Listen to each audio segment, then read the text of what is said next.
YouTube के Parmar IAS channel में आपका पुनः स्वागत है। आपका दिन शुभ हो, आपका जीवन शुभ हो। जैसा कि इस चैनल ने अनवरत कार्य जारी रखा है कि आपको सिविल सेवाओं में सफलता दिलाए, इसी क्रम में प्रारंभिक परीक्षा हेतु हमने एक टेस्ट सीरीज शुरू की है जिसका नाम है सम्राट यूपीएससी प्री टेस्ट सीरीज वर्ष 2026-27 एंड फोर्थ कमिंग, यानी और आगे के वर्षों के लिए। इस टेस्ट सीरीज में हमने प्रारंभिक परीक्षा के लिए विषयवार आपके सामने तथ्य और अवधारणा देने का संकल्प लिया है। पहला विषय हमने लिया है पर्यावरण एवं पारिस्थितिकी, और इस विषय को लेकर के हमारा लेक्चर नंबर 8। इस लेक्चर नंबर 8 में हम चलते हैं पहले क्वेश्चन पर। पहला क्वेश्चन है, पर्यावरण सुरक्षा में कौन अप्रत्यक्ष संबंध रखता है? देखिए, ये ध्यान दीजिए कि आपके सामने अप्रत्यक्ष शब्द आया तो सबसे पहले आपको प्रत्यक्ष और अप्रत्यक्ष इन दो शब्दों को समझना होगा। इनका हर जगह उपयोग होता है, आजीवन उपयोग होता है। तो प्रत्यक्ष का मतलब डायरेक्ट हुआ, अप्रत्यक्ष का मतलब इनडायरेक्ट हुआ। प्रत्यक्ष, जैसा मैं यहां पर पढ़ा रहा हूं, आप पढ़ रहे हैं, आप मेरा नाम जानते हैं कि एस परमार है, मैं आपका नाम जानता हूं कि ओम प्रकाश है। मैं और आप एक दूसरे से जुड़े हैं। आपको पता है कि आप मुझसे मटेरियल ले रहे हैं, मुझे पता है मैं दे रहा हूं।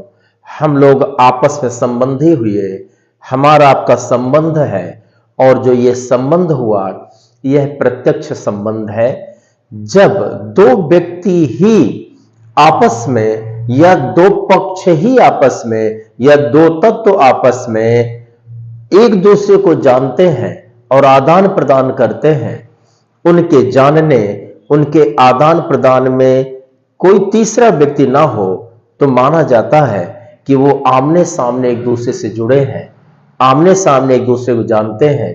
और इसी को कहा जाता है कि प्रत्यक्ष रूप से, यानी डायरेक्ट रूप से वे एक दूसरे को जानते हैं। तो मेरा और आपका प्रत्यक्ष संबंध हुआ, क्योंकि मेरे और आपके ज्ञान के, विषय के आदान प्रदान में या जानकारी के आदान प्रदान में तीसरा कोई पक्ष नहीं है। तो मेरा आपका प्रत्यक्ष संबंध हुआ। लेकिन यही मेरी क्लास लेने के बाद अगले दिन आप अपने मित्र के पास जाते हैं और अपने मित्र से आपने ये कहा कि एस परमार सर है, जो कि सिविल सर्वेंट है, फिर भी बड़ी मेहनत के साथ ऐसी टेस्ट सीरीज शुरू की है कि उसी से क्वेश्चन आने वाले हैं, बहुत बेहतर ढंग से व्याख्या करते हैं। आपने उस अपने मित्र के सामने मेरी बात रखी और मेरा परिचय कराया। अब वह मुझे जान गया।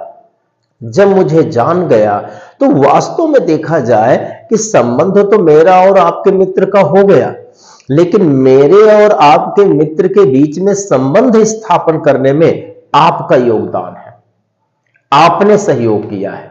और मेरे और आपके मित्र के संबंधों के बीच में या ज्ञान के आदान प्रदान के बीच में आप मध्य में आ गए। और जब आप मध्य में आ गए तो यहीं पर कहा जाएगा मेरा और आपके मित्र के मध्य जो संबंध बना वह संबंध अप्रत्यक्ष बना।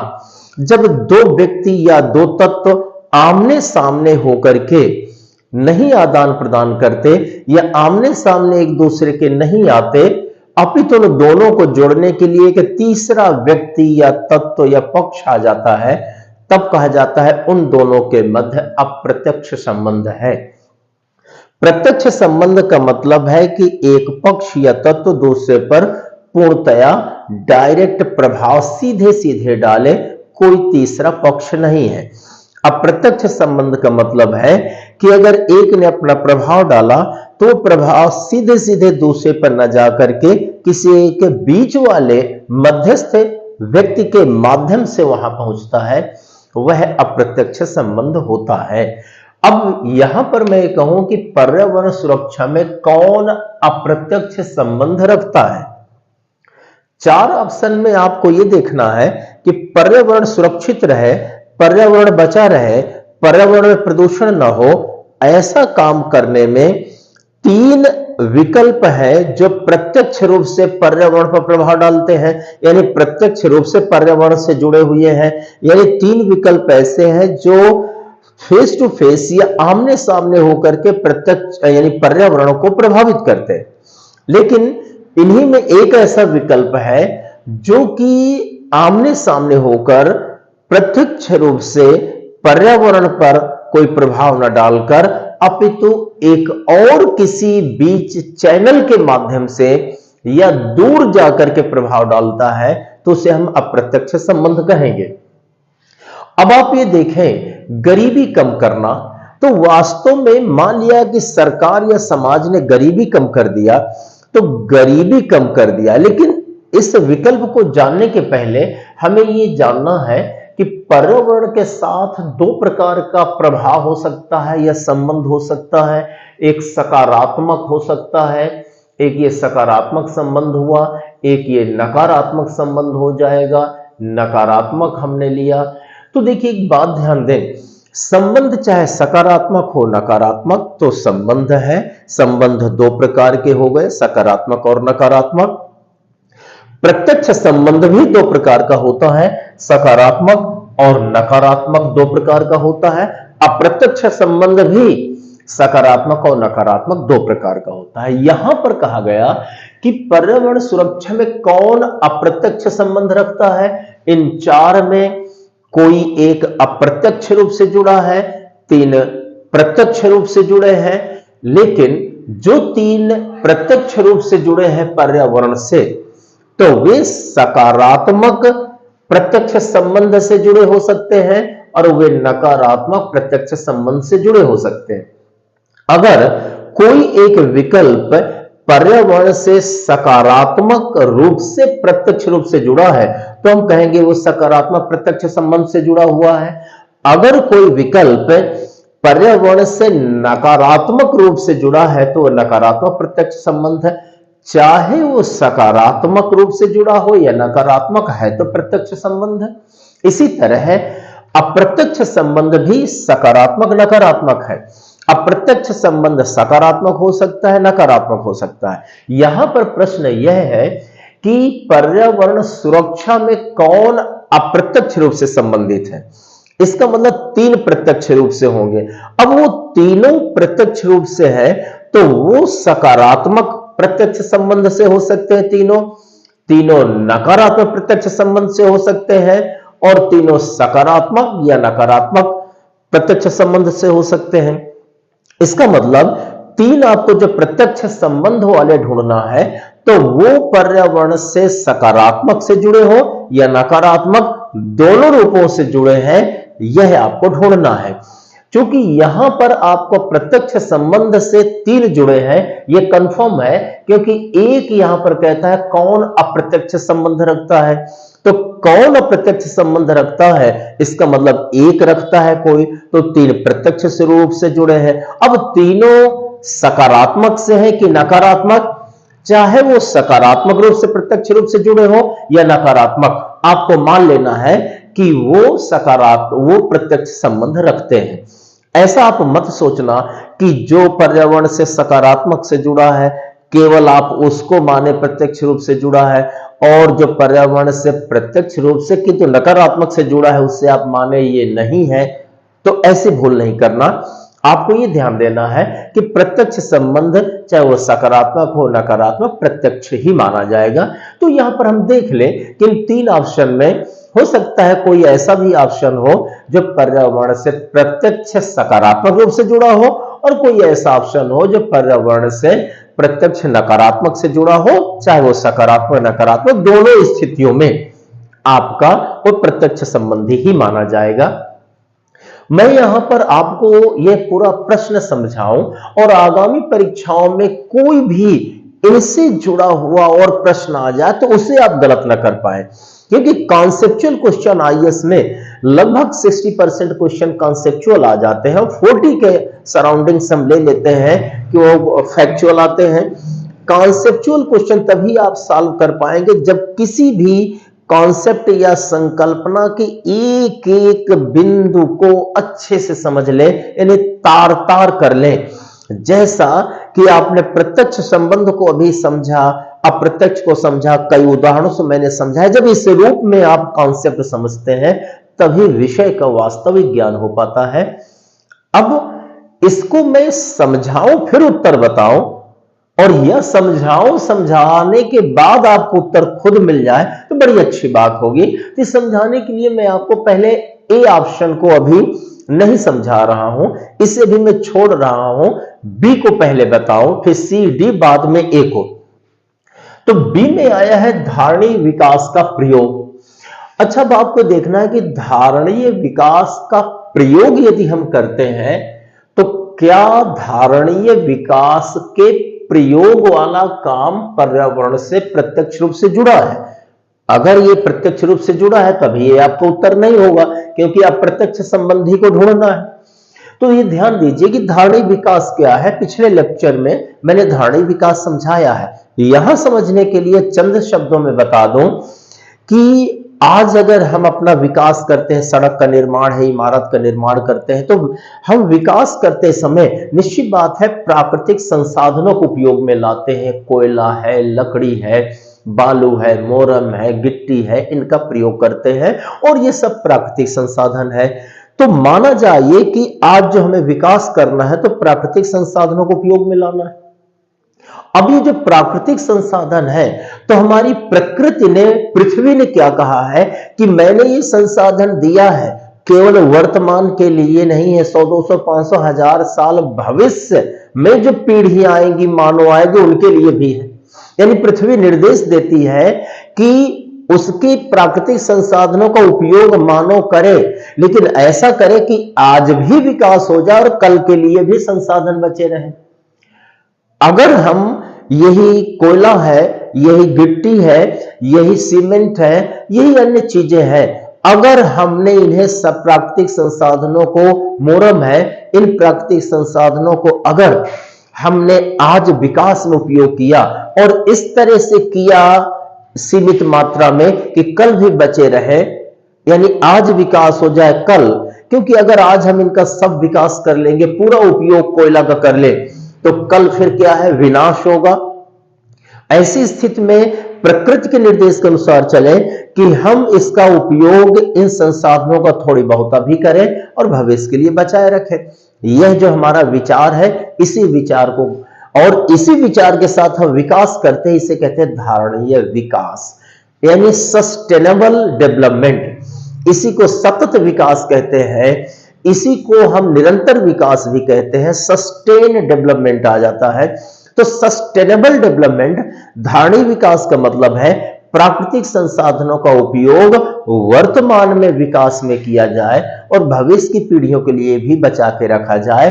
अगर ऐसा विकास होता है कि वर्तमान में हो, भविष्य के लिए भी हम बचा के रखें, इसी कहते हैं धारणीय विकास। और जब हम ये धारणीय विकास करेंगे, इसका मतलब प्रकृति का दोहन अधिक नहीं करेंगे, प्रकृति का दोहन अत्यधिक नहीं करने वाले हैं, प्रकृति का दोहन संभाल के करेंगे। और जब हम प्रकृति का दोहन बहुत ज्यादा करते हैं, अति कर देते हैं, तभी पर्यावरण में असंतुलन होता है। और जब हम प्रकृति का हम दोहन सीमित मात्रा में करते हैं, संतुलित रूप में करते हैं, तो हमारे पर्यावरण में प्रदूषण उतना नहीं हो सकता है। इसका मतलब प्रकृति का अगर हम संतुलित प्रयोग करते हैं तो पर्यावरण सुरक्षित रहेगा। और धारणीय विकास तो संतुलित प्रयोग पर ही जोर देता है। धारणीय विकास कहता है कि आज प्राकृतिक संसाधनों का उपयोग करिए और कल के लिए बचाए रखें। इसका मतलब धारणीय विकास का यह कहना है कि प्राकृतिक संसाधनों का उपयोग हमें ऐसा करना है कि समुचित रूप में करना है, संतुलित को रूप में करना है, संभाल के करना। और जब हम संभाल के करते हैं तो प्रदूषण नहीं होता है। इसका मतलब धारणीय विकास हमें यह कहता है कि पर्यावरण को तभी हम सुरक्षित बनाए रख सकते हैं जब धारणीय विकास को हम लागू करें। यानी धारणीय विकास करने से पर्यावरण सकारात्मक रूप से सुरक्षित बना रहेगा। इसका मतलब यह कि यदि धारणीय विकास हमने किया तो पर्यावरण हमारा सुरक्षित है। यानी धारणीय विकास पर्यावरण से प्रत्यक्ष रूप से जुड़ा हुआ है। और यही धारणीय विकास का हम पालन न करें तो हो सकता है हम 50 साल में सारा उपयोग कर ले और बाकी फिर आगे की पीढ़ियां निश्चित बात है विनाश की ओर जाएंगी। इसका मतलब धारणीय विकास कहता है संतुलित रूप से प्रयोग करिए, और जब संतुलित हम प्राकृतिक संसाधनों का प्रयोग करते हैं तो निश्चित बात है कि हमारे पर्यावरण में असंतुलन नहीं आता। यानी पर्यावरण को यदि बचाना है तो हमें प्राकृतिक संसाधनों का संतुलित विकास करना है, और जब संतुलित विकास करेंगे तो हमारा पर्यावरण सुरक्षित है। और धारणीय विकास वास्तविक रूप से एक संतुलित प्रयोग की बात करता है। इसका मतलब धारणीय विकास पर्यावरण को सुरक्षित करने की बात करता है। जब धारणीय विकास पर्यावरण के सुरक्षित की बात करता है तो एक तरफ है धारणीय विकास, एक तरफ है पर्यावरण, दोनों आमने सामने जुड़े हैं। यानी धारणीय विकास प्रत्यक्ष रूप से किसी को बीच में नहीं ले रहा, और वो यही कह रहा है पर्यावरण से कि तुम्हारी मैं सुरक्षा कर रहा हूं क्योंकि मैं संतुलित विकास की बात करता हूं। इसका मतलब यह है कि धारणीय विकास प्रत्यक्ष रूप से पर्यावरण से जुड़ा हुआ है। यह आपको एक कॉन्सेप्ट बना के रखना है। ऐसे प्रश्न पूछे जाते हैं, इन्हें आपको समझना है। अब आया सी नंबर, कागज के थैलों का प्रयोग। अच्छा एक बात ध्यान दें, अगर आप प्लास्टिक के थैलों यानी बैग्स, अगर आप प्लास्टिक के बैग्स का उपयोग करते हैं, झोलों का, थैलों का उपयोग करते हैं, तो जब प्लास्टिक के झोलों या थैलों का उपयोग करेंगे तो जब वो डैमेज होंगे तो हम धरती पे फेंक देंगे। जब फेंक देंगे तो प्लास्टिक 400-400, 500-500 साल तक नहीं सड़ती है, तो प्लास्टिक धरती में जाएगी। धरती में जाएगी तो प्रदूषित होगी, हमारी मिट्टी भी होगी, और फिर इसे जब हम जलाते भी हैं कूड़ा समझकर तो इससे विशेष प्रकार की हानिकारक गैसें निकलती हैं, तो हमारे पर्यावरण को भी नुकसान पहुंच रहा है। जब ये पानी में प्लास्टिक पहुंच जाता है तो पानी को प्रदूषित करता है। प्लास्टिक के जो बैग्स हैं, प्लास्टिक के जो थैले हैं, ये ऐसे थैले हैं, ऐसे झोले हैं जो कि हमारे जल को भी, वायु को भी, मृदा को, सभी को प्रदूषित करता है। दूसरी ओर अगर हम बैग या झोले उन्हें हम कागज से तैयार करें, अब आप देखिए कागज किससे तैयार होता है? पेड़ पौधों से। अच्छा, जो भी चीज जैव से तैयार होती है, बायो से, जीवों से तैयार होती है, वो सड़ जाती है, खत्म हो जाती है, इसे पर्यावरण में मिल जाती है, पर्यावरण का नुकसान नहीं करती। यानी जीवों से तैयार चीज पर्यावरण का मित्र है, पर्यावरण के साथ मित्रवत व्यवहार होता है। इसका मतलब अगर कोई थैली या बैग जो जीवों के माध्यम से तैयार हुए हैं तो पर्यावरण के मित्र के रूप में है, पर्यावरण पर सकारात्मक प्रभाव डाल रहे हैं।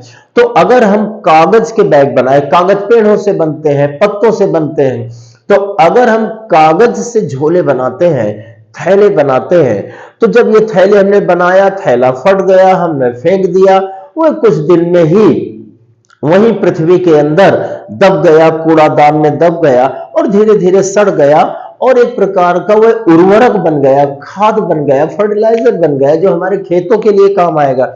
यानी जब भी हम ऐसे थैलों का प्रयोग करते हैं, चाहे जितनी मात्रा में हो, तो वह पृथ्वी में सड़ करके मिल जाते हैं और उससे पर्यावरण को कोई पॉइजनस गैसें नहीं मिलती है। इसका मतलब ये कि कागज के थैले प्रत्यक्ष रूप से संदेशा देते हैं पर्यावरण को, और पर्यावरण से कहते हैं कि देखो मैं तो कागज का बना हूं, कागज का बना हूं तो इसी मिट्टी में सड़ जाऊंगा और उसी मिट्टी में मिल जाऊंगा, तुम्हें मैं किसी भी प्रकार की प्रदूषित गैस नहीं देने वाला, अर्थात तुमसे मैं सकारात्मक से जुड़ा हूं प्रत्यक्ष रूप से। तो यहां कागज के थैले भी, कागज के बैग्स भी प्रत्यक्ष रूप से, सकारात्मक रूप से पर्यावरण से जुड़े हैं। अब आ गई बात डी। डी में हम लेते हैं वातानुकूलन। वातानुकूलन का मतलब है एयर कंडीशन, यानी जिसे हम एसी नाम से जानते हैं। तो एयर कंडीशनिंग जो सिस्टम है, अर्थात हम घर में एसी लगा लें तो बाहर टेम्परेचर है 40 का, हमारे कमरे में है 18 का, तो हमने 18 का टेम्परेचर बना लिया है, आर्टिफिशियल है ये, जबकि बाहर 40 का है और कमरे के अंदर 18 का हमने बना रखा है, तो ये आर्टिफिशियल है। ये आर्टिफिशियल हम मशीनों के माध्यम से हमने बनाया है, गैसों के माध्यम से बनाया है। और निश्चित बात है कि जब यह यहां का टेम्परेचर 18 है, तो जो हमारा वो उपकरण है जिसे हम एसी नाम से जानते हैं, तो वह उपकरण बाहर बहुत ज्यादा गर्मी दे रहा होगा और इस कमरे के अंदर भी पॉइजनस गैस देगा, बाहर भी गैसें देगा। तो देखिए ध्यान देना है, जब हमने एयर कंडीशन सिस्टम में कमरे के अंदर तो शीतलता महसूस कर ली, लेकिन बाहर भयंकर गर्मी वह दे रहा है और गर्मी बढ़ा रहा है, तो तापमान बढ़ा रहा है, तो पर्यावरण को नुकसान कर रहा है। साथ ही साथ कमरे के अंदर पॉइजनस गैस निकल रही है उस उपकरण से, तो भी पर्यावरण का नुकसान हो रहा है, और बाहर भी पॉइजनस गैस निकल रही तो भी पर्यावरण का नुकसान हो रहा है। इसका मतलब जो एसी है, तो एसी तापमान बढ़ा करके और पॉइजनस गैस दे करके पर्यावरण को क्षति पहुंचाता है, नुकसान पहुंचाता है। लेकिन जब ये पहुंचाता है तो ये पर्यावरण को डायरेक्ट नुकसान पहुंचाता है। एसी खुद कहता है कि देखो मैं अंदर वाले मानव को ठंडक दे रहा हूं, और उससे कहता है पेड़ पौधों से कि तुम्हें मैं गर्मी दे रहा हूं, और वायु से कहता है मैं तुम्हें कार्बन डाइऑक्साइड दे रहा हूं, अन्य जहरीली गैसें दे रहा हूं। यानी यह एसी पर्यावरण को संदेशा देता है कि मैं डायरेक्ट तुम्हें नुकसान पहुंचा रहा हूं, बीच में कोई नहीं है। यहां पर जो एसी है वो पर्यावरण से प्रत्यक्ष रूप से जुड़ा है, लेकिन नकारात्मक प्रत्यक्ष संबंध है। वह एसी यहां पर पर्यावरण से तो जुड़ा है प्रत्यक्ष रूप से, लेकिन उसे सकारात्मक प्रभाव नहीं डाला है, नकारात्मक डाल रहा है, यानी हानि पहुंचा रहा है। तो भले ही वह हानि पहुंचा रहा है, लेकिन है तो प्रत्यक्ष रूप से। इसका मतलब आपने ये देखा कि ये प्रत्यक्ष रूप से जुड़ करके एयर कंडीशन वह वहां पर नुकसान पहुंचा देता है। तो ये वातानुकूलन द्वारा क्षति पहुंचाना, वातानुकूलन से आशय एयर कंडीशनर सिस्टम से है, तो उससे हम क्या करते हैं, क्षति ही तो पहुंचाते हैं। अब आपने देखा 3 ऑप्शन में एक ये बी ऑप्शन आया, तो बी ऑप्शन धाड़ी विकास सकारात्मक रूप से प्रत्यक्ष रूप से जुड़ा है पर्यावरण से। कागज के थैलों का प्रयोग यह भी प्रत्यक्ष रूप से सकारात्मक रूप से पर्यावरण से जुड़ा है। वातानुकूलन भी प्रत्यक्ष रूप से किंतु नकारात्मक से जुड़ा हुआ है। ये तीनों है सकारात्मक नकारात्मक, लेकिन है प्रत्यक्ष रूप से जुड़े हुए। जब ये तीनों प्रत्यक्ष रूप से जुड़े हुए हैं तो हम कह देंगे इन तीनों का संबंध पर्यावरण से प्रत्यक्ष रूप से है। लेकिन प्रश्न क्या है कि पर्यावरण सुरक्षा में कौन अप्रत्यक्ष रूप से जुड़ा हुआ है, कौन अप्रत्यक्ष रूप से जुड़ा है? तो एक ही ऑप्शन तो बचता है, गरीबी कम करना। जब 3 प्रत्यक्ष रूप से है तो एक ऑप्शन बचा गरीबी कम करना, तो यह अप्रत्यक्ष रूप से जुड़ा हुआ है। इसका मतलब आपका जो उत्तर होगा वह ए नंबर हो जाएगा, गरीबी कम करना। अब आप ये कहेंगे कि सर ये बताएं कि ये कैसे अप्रत्यक्ष रूप से जुड़ा है। मान लिया कि एक परिवार है, उसकी 1000 रुपया पर मंथ आमदनी है। अब जनता, समुदाय, सरकार के प्रयत्नों के बाद अब उसके हर महीने 8000 रुपया हो गए। जब 8000 रुपए उसके पर मंथ कमाई हो गई, ऐसे ही एक गांव के 100 परिवार थे, 1-1000 रुपए पर मंथ कमा रहे थे। अब सभी 8-8 हजार रुपए कमाने लगे। तो अब आप कहेंगे सर गरीबी कम हुई है। बिल्कुल कम हुई है, क्योंकि 1000 रुपया से ही जो जिंदगी चला रहे थे, एक टाइम भोजन मिला नहीं मिला, एक कपड़ा मिला वो भी नहीं मिला, तो उनके गरीबी थी। लेकिन जब 8000 रुपया हो गए तो गरीबी तो कम हो गई, अमीरी बढ़ी। अब जब अमीरी बढ़ी तो ये ध्यान देना है कि गरीबी कम करने, तो जब गरीबी हमने कम कर दिया तो प्रत्यक्ष रूप से कौन जुड़ा है? अमीरी जुड़ी। यानी गरीबी हमने कम किया तो प्रत्यक्ष गरीबी का संबंध प्रत्यक्ष रूप से किससे? अमीरी से। यानी गरीबी कम करेंगे तो अमीरी आएगी, और गरीबी बढ़ाएंगे तो अमीरी जाएगी। यानी ये कहा जाए, गरीबी ये कहती है अमीरी से कि भाई मैं तो सामने से ही तुमसे प्रत्यक्ष रूप से जुड़ी हूं, और मुझ में चाहे वृद्धि हो या मुझ में अल्पता है, मैं तुम पर प्रभाव डालूंगी। और अमीरी भी क्या कहती है गरीबी से कि चाहे मैं कम हो या ज्यादा, मैं तुम्हें ही प्रभावित करूंगी। तो गरीबी का डायरेक्ट प्रभाव अमीरी पर पड़ता है, अमीरी का गरीबी पर पड़ता है। मान लिया यहां पर एक ये परिवार जो 100 परिवार है, 1000 पर मंथ कमा रहे थे, अब 8000 कमाने लगे, तो वो क्या है, गरीबी कम हुई, यानी वहां थोड़ी अमीरी आ गई। इसलिए गरीबी कम होने से प्रत्यक्ष प्रभाव क्या हुआ? अमीरी का आना। तो गरीबी का प्रत्यक्ष संबंध अमीरी से है। अब बाकी चीजों को अगर हम गरीबी से जोड़ देते हैं, पर्यावरण आदि, इसका मतलब सब ये अप्रत्यक्ष रूप से है, यानी गरीबी और पर्यावरण को बताने के लिए कोई बीच में जरूर आएगा। हां, गरीबी का अगर प्रत्यक्ष संबंध देखें तो गरीबी का अमीरी से है। वो 100 परिवार 8,000 रुपए पर मंथ कमाने लगे, तो अब वो क्या है कि गरीबी कम हुई, तो गरीबी कम हमने किया तो मतलब अमीरी बढ़ी, अमीरी की ओर गए।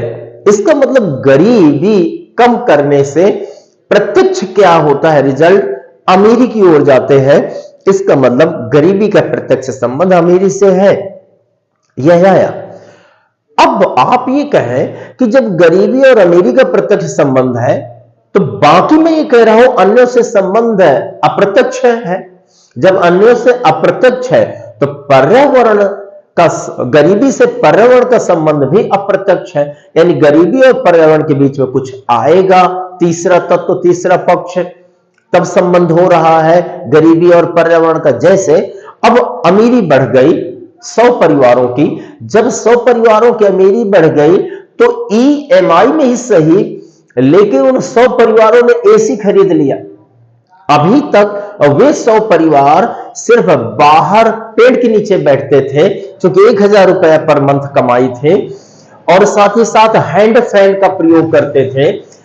अब ये कहें हैंड फैन का प्रयोग कर रहे हैं 10 या 20 50 साल से, लेकिन जब ही 8,000 रुपया प्रत्येक माह की कमाई शुरू हो गई तो उन 100 परिवारों ने तुरंत एसी लगवा लिया, एयर कंडीशनर सिस्टम में रहने के लिए सोच लिया। और जब ही एसी लगवाया, 100 परिवारों ने लगाया, तो उन 100 परिवारों के एसी ने मार्च अप्रैल मई जून जुलाई अगस्त सितंबर अक्टूबर में इतना ज्यादा तापमान उस गांव का बढ़ा दिया, इतना ज्यादा गैसें कर दिया कि उस गांव में प्रदूषण आ गया, यानी पर्यावरण प्रभावित हुआ।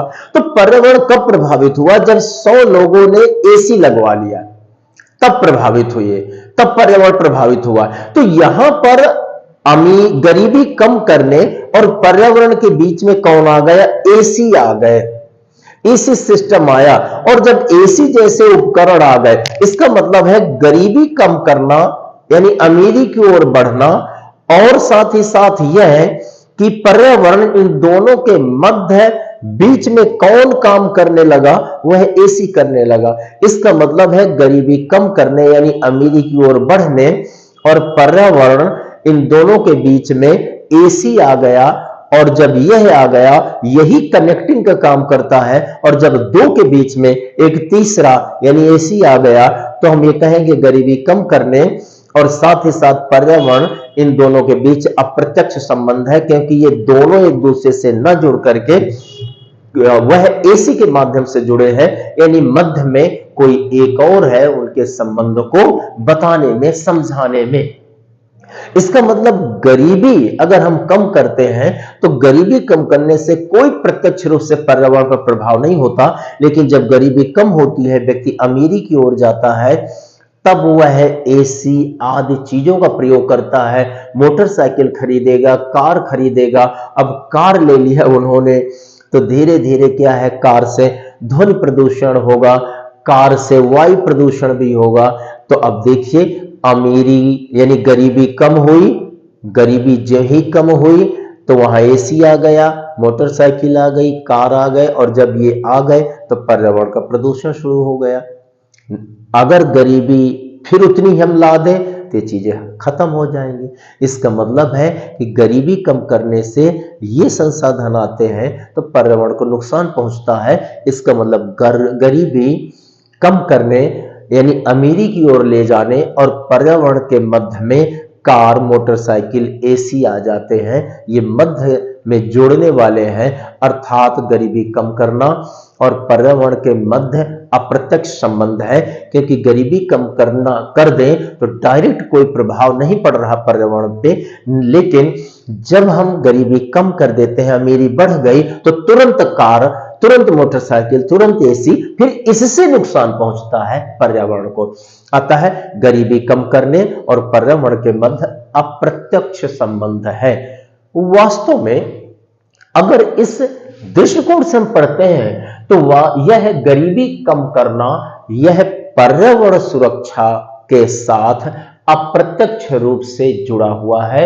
और यही क्वेश्चन है, पर्यावरण सुरक्षा में कौन अप्रत्यक्ष रूप से संबंध रखता है? तो यही रखता है गरीबी कम करना, यानी अमीरी की ओर ले जाना, रिचनेस की ओर ले जाना। यह तो आपका उत्तर ये होगा।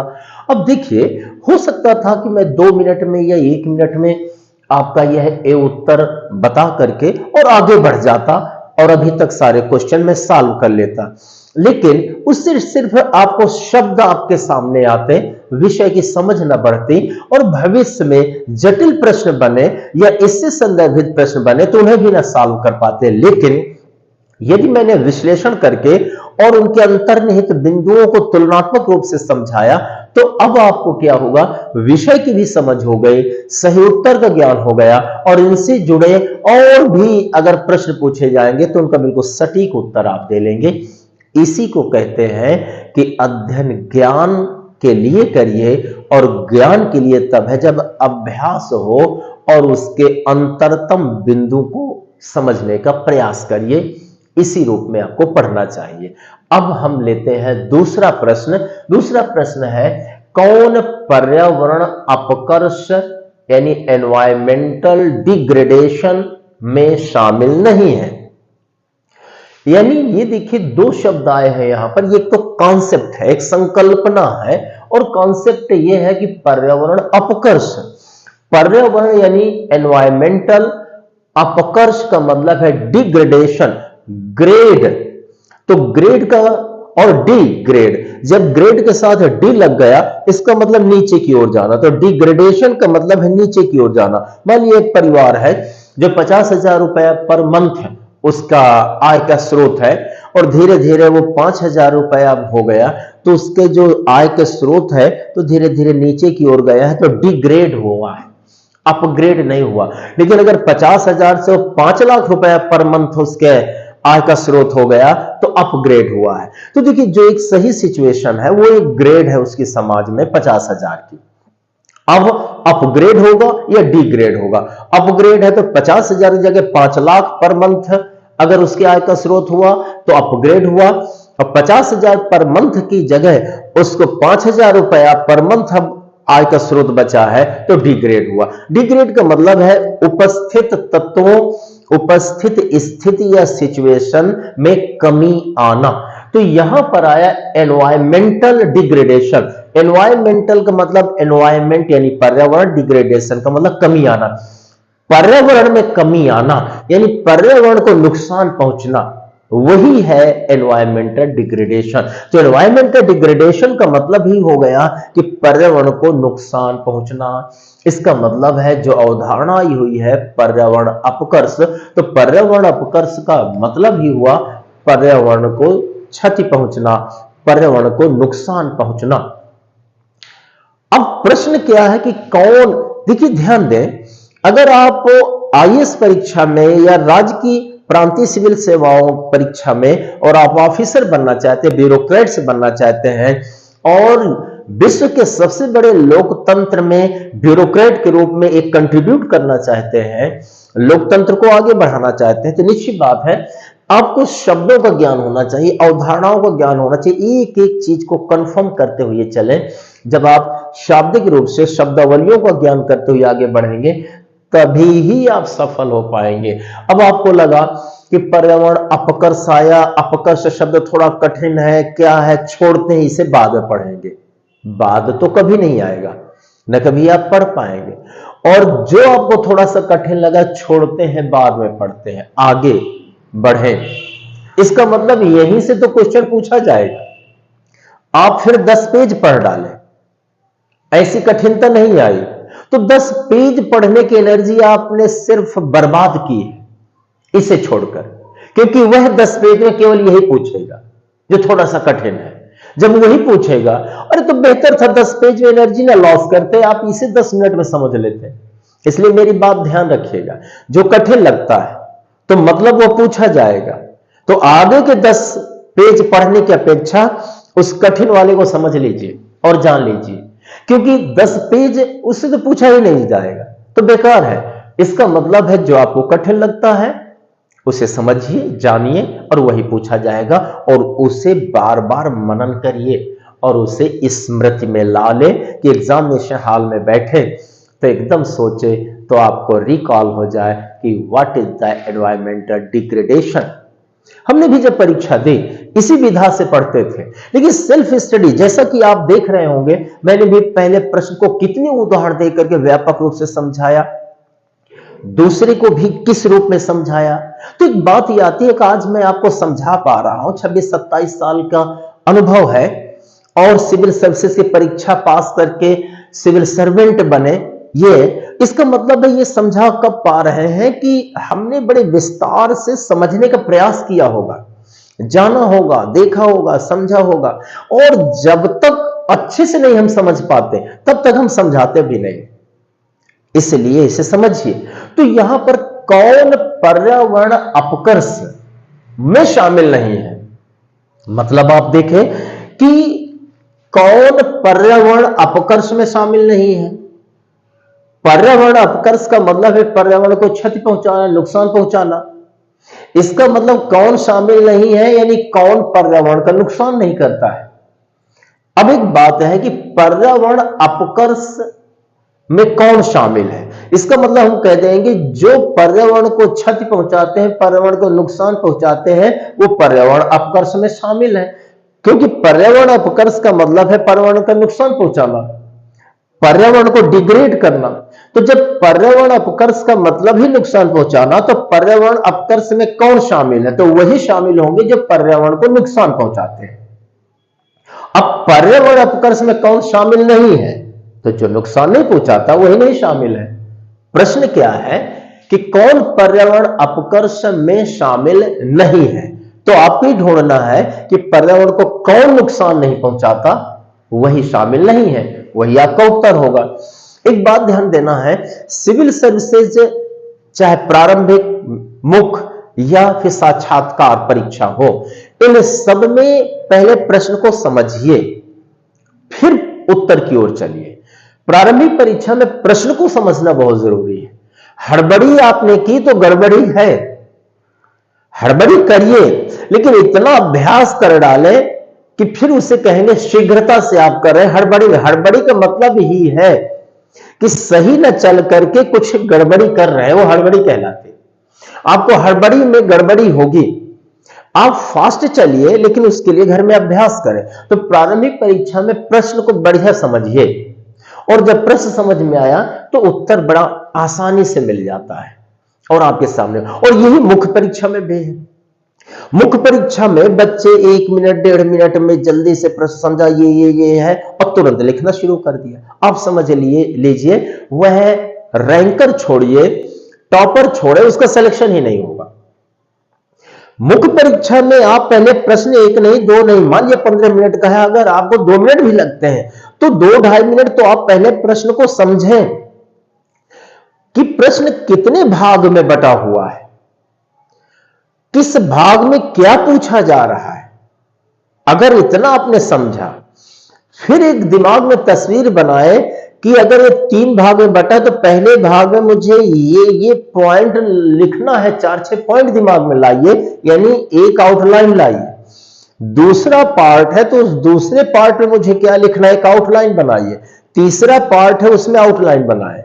अब जब मुख्य परीक्षा के इस प्रश्न में 3 भाग में है, प्रश्न 1 3 भाग में है, तीनों भाग आपने समझ लिया, तीनों भाग की आउटलाइन बन गई, अब लिखना शुरू करिए, तब आप बढ़िया उत्तर लिख पाएंगे। लेकिन हड़बड़ी में आप जल्दी जल्दी पढ़े, प्रश्न नहीं समझ में आया, कुछ हल्का सा समझ में आया कि हां ये है, जब आप 4-6-8 लाइन लिख लेंगे तो अब आपकी कलम नहीं चलेगी। क्यों? अब आपको लगेगा मैं क्या लिखूं क्या नहीं, फिर और हड़बड़ी होगी। तब और हड़बड़ी में आप उल जलूल लिखाएंगे, गलत लिखाएंगे, और सच्चाई में आप असफलता की ओर जा रहे हैं। जब बाद में घर पहुंचेंगे तब आपको एहसास होगा कि अरे मैंने तो प्रश्न को ही नहीं समझा, इसमें क्या पूछ रहा है, मैं तो गलत लिख करके आया। पूछ ये रहा था 3 भाग, मैं तो इसके दोष लिखाया, इसका कुछ और लिखाया। तब आपको लगेगा कि थोड़ा सा सुकून मन से अगर मैं समझ लेता तो आज इसका सही उत्तर लिखा था। यही बच्चे तो हर बार करते। आपका एक ही बार होना चाहिए, अगली बार सफलता का दरबार होना चाहिए, सफलता होनी चाहिए। मुख्य परीक्षा में भी समझकर आगे बढ़े। यथाशीघ्र मुख्य परीक्षा यानी आईएएस पास करने के लिए, सिविल सर्वेंट बनने के लिए मैं आपको मुख्य परीक्षा के लिए एक टेस्ट सीरीज लेकर के आ रहा हूं। और जो टेस्ट सीरीज होगी तो एक एक इसी तरह बिंदुओं पर समझाएंगे और प्रत्येक प्रश्न की मैं खुद फ्रेमिंग कराऊंगा। जैसा 3 पार्ट है, इन 3 पार्ट को फिर लिखेंगे कैसे, पहले पार्ट, दूसरा पार्ट, तीसरा पार्ट, इंटरकनेक्ट कैसे करेंगे, कैसे अंडरलाइन करेंगे, कहां बुलेट पॉइंट करेंगे, कहां पर तुलनात्मक लेखन करेंगे, सारी चीज बताऊंगा। और निसंदेह प्रभु की कृपा से अगर आपने मेरा साथ दिया तो आप रैंकर होंगे, आप टॉपर होंगे।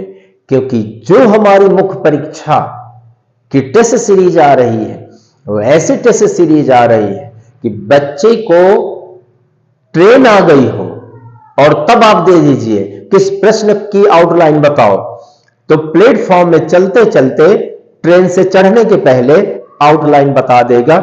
इस प्रकार का मैं अभ्यास कराऊंगा। तैयार रहिए, बहुत जल्दी ला रहा हूं। अब हम लोग चलते हैं आगे।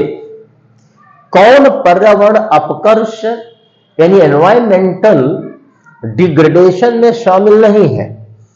यानी यह पर्यावरण को नुकसान पहुंचाने वाले 3 होंगे और एक पर्यावरण को नहीं नुकसान पहुंचा रहा, वो नहीं शामिल है। तो कौन नहीं नुकसान पहुंचा रहा, चलिए हम पढ़ते हैं एक एक ऑप्शन।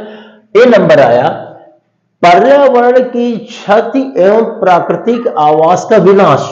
अब थोड़ा समझिए, पर्यावरण की क्षति यानी अगर हम कहीं पर पेड़ पौधे काटते हैं तो जब हम पेड़ पौधे काटते हैं तो पर्यावरण की क्षति है।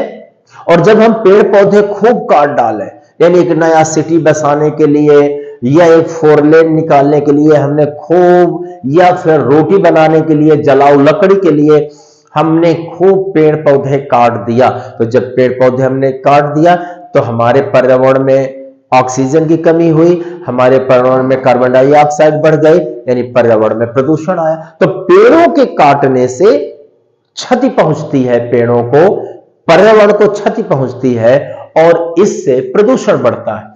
तो यहां पर आया कि पर्यावरण की क्षति यदि करते हैं आप, पर्यावरण की क्षति का मतलब पेड़ पौधों को काटे, वो भी पर्यावरण की क्षति है। जल में जाकर केमिकल मिला दे पानी में, तो वह भी पर्यावरण की क्षति है। वायु में प्रदूषक पॉल्यूटेंट से मिला दे, तत्व मिला दे, जहरीली गैसें मिला दे, वो भी पर्यावरण प्रदूषण है। पर्यावरण प्रदूषण मतलब सिर्फ पेड़ कटने से नहीं, पेड़ कटने से, जल से आदि, इन सब पर्यावरण को जब हम नुकसान पहुंचाते हैं पर्यावरण को क्षति कहते हैं। तो यदि हमने पेड़ पौधे काट दिया, जल में प्रदूषक तत्व मिला दिया, हवा में प्रदूषक तत्व मिला दिया, तो पर्यावरण को हमने क्षति पहुंचा दिया, पर्यावरण को हमने क्षति पहुंचा दी। तो पर्यावरण अपग्रेड हो रहा है कि डिग्रेड हो रहा है? डिग्रेड हो रहा है, यानी पर्यावरण नीचे की ओर हो रहा है। और जब वो नीचे की ओर जा रहा है, पर्यावरण रो रहा है, पर्यावरण को नुकसान पहुंच रहा है, उसे हम कहेंगे अपकर्ष। एक उत्कर्ष, अपकर्ष। उत्कर्ष का मतलब जहां है उससे ऊपर उठना, यानी अपग्रेड, और जहां है उससे नीचे जाए तो अपकर्ष है। तो जब हम पर्यावरण को क्षति पहुंचा रहे हैं, अभी हम डीएपी है, यूरिया है, हमारे किसान खेतों में डालते हैं, ये सभी क्या है? केमिकल फर्टिलाइजर्स है। और ये ऐसे केमिकल फर्टिलाइजर है कि इससे जब खेत है तो खेत की मिट्टी को नुकसान पहुंच रहा है, फिर यही मिट्टी के माध्यम से वर्षा जल से बहकर नदी में जाते हैं तो मछली को नुकसान हो रहा है, और यही गेहूं में तत्व जाते हैं तो ह्यूमन बॉडी को नुकसान हो रहा है। यानी डीएपी, यूरिया जो हमारे केमिकल फर्टिलाइजर्स हैं, ये बहुत ज्यादा क्षति पहुंचा रहे हैं पर्यावरण को। और पेस्टिसाइड हम जो डालते हैं तो उसकी भी पॉइजनस गैसें उड़ करके हमारे छोटे छोटे कीटाणु हैं, पक्षी हैं आदि को नुकसान पहुंचाते हैं। इसका मतलब हम ये कह सकते हैं कि पर्यावरण को हम आज क्षति बहुत पहुंचा रहे हैं, पेड़ काट कर, पेस्टिसाइड केमिकल डाल करके, या जल में हम ऐसे विषकारक तत्व डाल देते हैं, इन सब के डालने से पर्यावरण को क्षति पहुंच रही। अब जब पर्यावरण को क्षति पहुंच रही है तो पर्यावरण का अपकर्ष हो रहा है, नीचे की ओर जा रहा है, उसका दम घुट रहा है, उसे नुकसान पहुंच रहा है। इसका मतलब है यदि हम पर्यावरण की क्षति पहुंचाते हैं तो उससे क्या होगा, पर्यावरण का अपकर्ष होगा। इस पहले विकल्प की आधी बात तो सच है। एवं प्राकृतिक आवास का विनाश। प्राकृतिक आवास क्या है? प्राकृतिक आवास का मतलब प्रकृति ने ही जो दिया है, प्रकृति में ही जो बने। तो जो पेड़ पौधों में पक्षी घोंसले बनाते हैं वो प्राकृतिक आवास है। जब कोई जीव जंतु जाकर किसी भी पर्वत के आसपास जाकर के वहां कोई कब गुफा खोद लेता है, वहां पर रहने लगता है, वो प्राकृतिक आवास है। कोई सर्प है, कोई चूहा है, बिल खोद लेता है, छेद बना लेता है, वहां रहता है, वो प्राकृतिक आवास है। अब प्राकृतिक आवास यानी पेड़ पौधों में खूब घोंसले होना।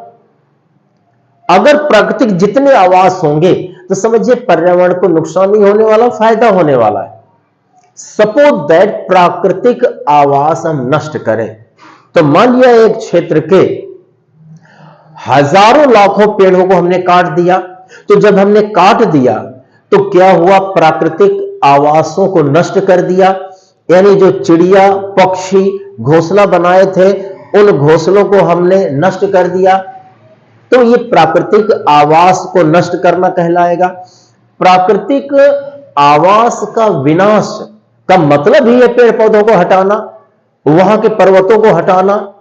तो जब हम वहां के पर्वतों को नुकसान पहुंचाते हैं, पेड़ पौधों को नुकसान पहुंचाते हैं, तभी तो प्राकृतिक आवास का विनाश होता है। तो यदि हम प्राकृतिक आवास का विनाश करते हैं यानी प्राकृतिक आवास को खत्म करते हैं तो मतलब पेड़ पौधों को हम नुकसान पहुंचा रहे हैं। और जब पेड़ पौधों को नुकसान पहुंचा रहे हैं तो फिर ऑक्सीजन कम हो जाएगी, कार्बन डाइऑक्साइड बढ़ जाएगी, तो पर्यावरण को नुकसान हो रहा है।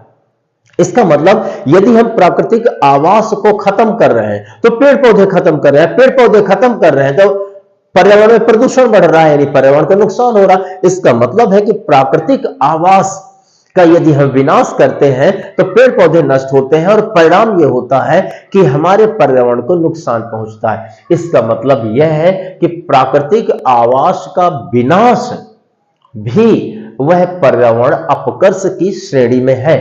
अब आया बी नंबर ऑप्शन। इसका मतलब ये जो आया, जो पहला ए ऑप्शन है, तो पहले ए ऑप्शन की ये दोनों बातें, क्षति और विनाश, ये दोनों बातें पर्यावरण अपकर्ष ही करती है। और हमें वह ढूंढना है जब पर्यावरण अपकर्ष शामिल ना हो। ये तो शामिल है। अब बी नंबर आया, जैव विविधता की हानि। अच्छा, जैव विविधता क्या है? जैव का मतलब जीव यानी बायो। जिनमें जीव है वही जैव है। जीव किसमें है? वनस्पतियों में है और जंतुओं में है। यानी जितने पेड़ पौधे हैं, बरगद से लेकर के, नीम से लेकर के, आम से लेकर के, जितने पेड़ पौधे हैं ये सब में जीव है। और जंतु का मतलब है कि मानव से लेकर के हाथी, चूहा, केकड़ा, ये सब आ जाते हैं। इसका मतलब सभी वनस्पतियां और सभी जीव, यही है जैव, यही है बायो। अब अगर हम खूब ज्यादा पेड़ पौधे विभिन्न प्रजातियों की और बढ़ा दें और विभिन्न प्रजातियों के जीव और बढ़िया बढ़ा ले, ज्यादा संख्या, तो इसीलिए को कहा जाएगा जीव अब बढ़ रहे हैं और जीव की अधिकता हो रही है। जीव चाहे वनस्पति वाला हो या जंतु वाला, अगर हम जीवों की वृद्धि करते हैं, जीवों को बढ़ावा देते हैं, उसी कहा जाता है जैव विविधता, बायोडायवर्सिटी। बायोडायवर्सिटी का मतलब है जीवों की विभिन्न प्रजातियों को ज्यादा से ज्यादा संख्या में बढ़ाना ही जैव विविधता की वृद्धि मानी जाएगी, तभी जैव विविधता भी है। अगर जहां पर विभिन्न प्रजाति के और ज्यादा संख्या में जीव हैं तो कहा जाएगा जैव विविधता है, बायोडायवर्सिटी है। अब जैव विविधता को हानि, तो जैव विविधता के हानि का मतलब ही है पेड़ पौधों को काटना, जीवों को मारना। आप ही बताइए, जब पेड़ पौधों को काट देंगे, जीवों को मार देंगे, तो पेड़ पौधों को काटने से पर्यावरण को तो प्रत्यक्ष रूप से नुकसान पहुंच रहा है और जब हम जीव को मार रहे हैं, यानी पेड़ पौधे काट रहे हैं, जंतुओं को मार रहे हैं, तो इससे पर्यावरण को नुकसान पहुंच रहा है, यानी पर्यावरण नीचे की ओर जा रहा है, यानी पर्यावरण का अपकर्ष हो रहा है। इसका मतलब यह कहेंगे कि पर्यावरण की जैव विविधता की यदि हम हानि करते हैं, जैव विविधता को नुकसान पहुंचाते हैं, तो निश्चित बात है कि वहां पर्यावरण का अपकर्ष होगा, पर्यावरण का उत्कर्ष नहीं होने वाला। साथ में प्राकृतिक संसाधनों का क्षरण। अब प्राकृतिक संसाधन कौन कौन से हैं? प्राकृतिक संसाधन में मैं ये कहूं कि बालू है, मोरम है, और कोयला है, और क्रूड ऑयल है, कच्चा तेल है, सोना चांदी आदि, और गेरू की मिट्टी, ये सब हमारी प्रकृति धरती मां के गर्भ में है। और पेड़ पौधे, पत्तियां, ये सब प्राकृतिक संसाधन है। अब अगर इन प्राकृतिक संसाधनों को हम नुकसान पहुंचाते हैं तो पर्यावरण का ही तो नुकसान होगा।